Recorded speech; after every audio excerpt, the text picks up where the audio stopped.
자, 바로 이어서 대선 충당금 및 대선금 조정 명세서에 대해서 배워보도록 하겠습니다. 대선 충당금 및 대선금 조정 명세서는 대선 충당금을 설정한 내역에 대해서 조정을 하는 것인데, 일단은 기본적으로 불러오기를 통해서 대선 충당금 설정상 채권에 대해서 불러와지게 돼 있어요. 지금 불러온 거에서 제가 일부 조정한 건데, 불러오되 이 불러오면 이제 매출 채권 등에 대한 내역을 쭉 불러와요. 근데 그 중에서 뭐 미수금이랄지 뭐 다른 내역들이 쭉 있는데 그중에 설정 대상 채권이 아닌 것들이 있어요. 그러니까 이건 이제 사업과 관련된 것들은 설정 대상 채권이지만 사업과 관련 없는 내용들은 설정 대상이 아니겠죠. 그런 것들은 이제 차감하시면 되는 거고.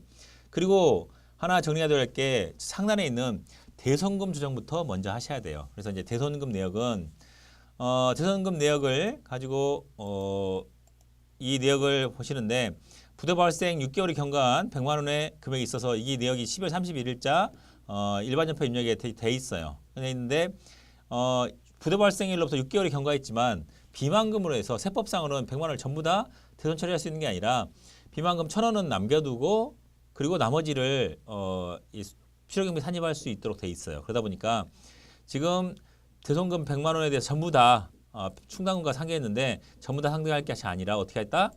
필요경비 1,000원만큼은 필요경비 불산입을 시켜야 한다라고 해서 먼저 조정 등록을 통해서 대손금 부인 1,000만 원만큼 필요경비 불산입하고 이 유보 내역은 나중에 최종적으로 이제 부도 처리된 게 최종적으로 받지 못하게 됐을 때 그 시점에 이제 상계 처리하는 거죠. 아예 그냥 이게 부도 처리됐다가도 다음에 다시 회생해가지고 갚는 경우가 있기 때문에 비만금으로 남겨놔야 되는 건데 그 회사가 그냥 최종적으로 해산했다라고 한다면 그 시점에 이 유보금 1,000원만큼을 상계해 주시면 되겠죠. 그래서 이 1,000원만큼은 받으러 온 금액인 여기 매출체크 받으러 온 계정과목 똑같은 계정과목이에요.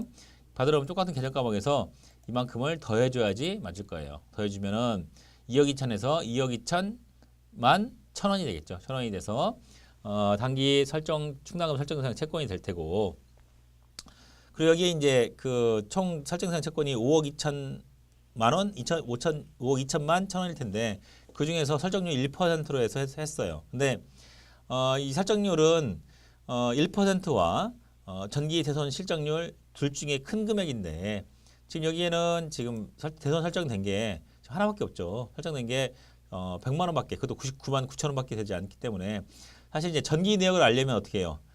전기 내역을 보면서 조회해서 할 텐데 여러분들 이제 계속해서 세무사랑 프로를 가지고 조정을 해왔다면 전기 걸 실행시키면 전기에 충당금 대손채권 이 전체 금액분에 여기에 99만 9천 원일 거예요. 근데 전기 내역이 커서 1%보다 작다면 1%를 하는 거고, 그렇지 않고 1%보다 크다면 여기다 직접 여기가 써주는 거예요. 여기다가 1%가 아니라 실제 해봤더니 작년에는 설정된 채권이 작아가지고 설정률이 대손율이 보니까 1%를 넘더라. 뭐 2%, 3% 이러더라라고 한다면 그 설정률을 입력해 주는 거예요. 직접 입력해 주시면 한도 계산이 돼서 한도 계산이 해보니까 지금 520만 10원이에요.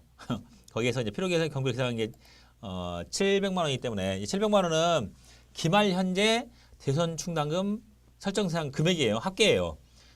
이게 그 대손 충당금은 이 기업에게 기준과 달리 총액주예요. 그러니까 전체 금액을 산입하고, 그러니까 기업의 기준은 보충법에 따라서 보충된 금액만 설정하는 건데 기업의 기준은 전부 다 총액을 설정하고 그 전에 남아있던 건 전부 다 환입시키고 기말 현재 있는 것을 전부 다 설정한다는 개념이다 보니까 기말 현재 전체 금액이 설정 계상이 되는 거고, 그래서 전기에 있던 것을 전부 다 환입하기 때문에 전기 대손 충당금 한도 초과액이 있었던 이 부분에 대해서 그러니까 50만 원의 전기에 50만 원이 대손 충당금 한도 초과 금액이 있었다면 이게 전부 다 과소 환입으로 해서 50만 원이 전기 대손 충당금 환입액이 되는 거고, 이게 두 가지가 되는 거예요. 그래서 조정 등록상에 해야 될 것은 전기 대손 충당금 한도 초과는 전액 환입하기 때문에 50만 원 전기 한도 초과했던 분이 전기 환입돼서 추인으로 다 상계되는 거고,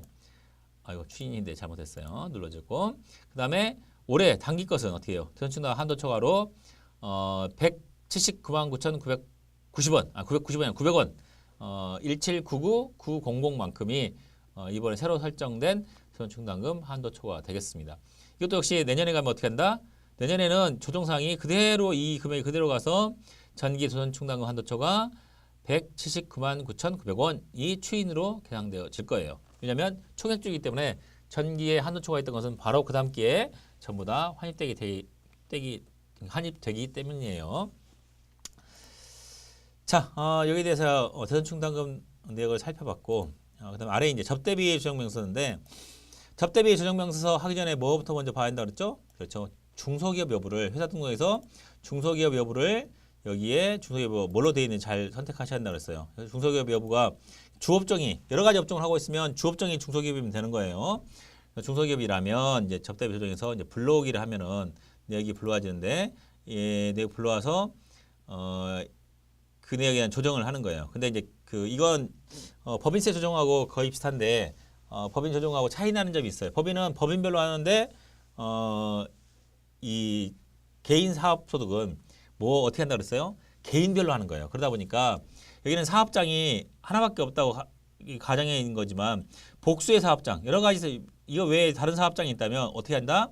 상단에 있는 복수 사업장 재계산을 F4에 있는 복수 사업장 재계산을 통해서 여기에 이 회사 외에 다른 사업장에 예를 들어 한번 그냥 입력해 볼까요?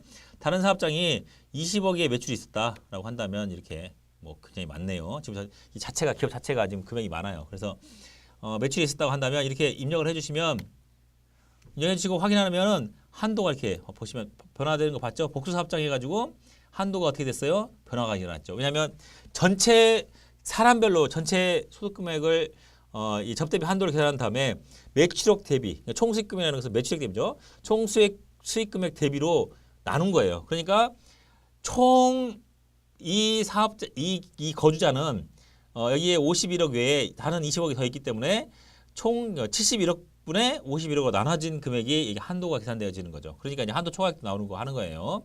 그래서 이제 복수 사업장에 있는 경우에는 그렇게 하라는 거예요. 그러니까 여기는 이제 없다라고 한다면 없는 대로 하시면 복수의 사업장은 사라지고 복수 사업장 재계산으로서 있었으면은 여기 표시가 됐었죠 여기에. 근데 없으면은 표시가 안 되지고 이 사업장에 관련된 내용만 표시가 된다는 거예요. 그리고 문화 접대비 한도액이 있는데 여기 문화 접대비 한도액 계산할 때 문화재비 접대비 지출액을 입력해 줘야 되는데 여러분들이 이제 문화 접대비 지출액 입력할 때 일일이 다시 찾으려면 힘들잖아요. 그러니까 이 항목은 문화 접대비 항목은 여러분들이 별도로 이제 이 하기 편하게 적용은 이제 여러분들 예를 들어 이제 개정 과목에서 한번 보시면 관리 목적으로 이제 우리가 볼 때 손익계산서 보시면 손익계산서에 뭐 물론 여기 외에도 손익계산서 외에 재정과에도 있겠지만 이 접대비 있는데 접대비 한도 계산할 때 여기에 뭐 적요에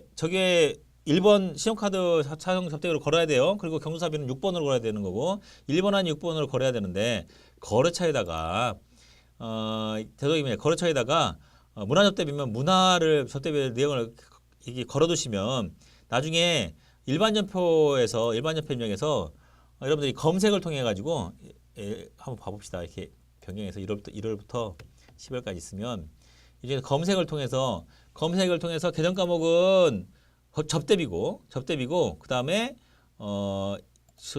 여기 조건을 주는 거죠. 그 다음에 여기다가 거래처에다가는 문화를 써가지고 접대비면서 문화 접대비인 것을 추려가지고 할 수가 있단 말이죠. 그러면 거기서 금액 합계하기도 쉽잖아요. 그런 식으로 조건을 주어서 입력하기 편하게. 그래서 나중에 여기다 어차피 우리가 문화 접대비 금액을 입력해야 되니까 되도록이면 좀 더 쉽게 할 수 있도록 해야지. 이걸 일일이 하나씩 보면서 다 더하려 그러면 그것도 일이에요. 그러니까 여러분들이 입력하는 과정에서 문화 접대비를 검색하기 쉽게 해주시는 것도 문화접대비 지출액이 있다면 왜냐하면 이 문화접대비 지출액이 있으면 한도가 좀 더 늘어나니까 그런 걸 구분해서 해주시면 좋겠습니다.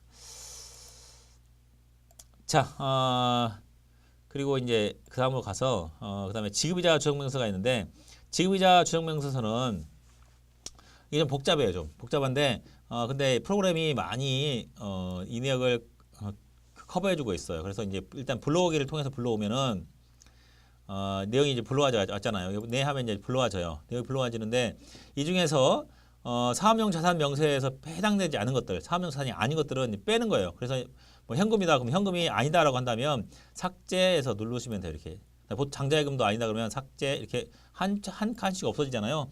삭제시키고 부채도 마찬가지예요. 부채도 사업용 자산이 아닌 것들에 해당되는 것들은 이게 삭제시키면 돼요. 이렇게 사업용 자산 내역이 아닌 것들은 이 삭제하면서 만들어 나가는 거예요.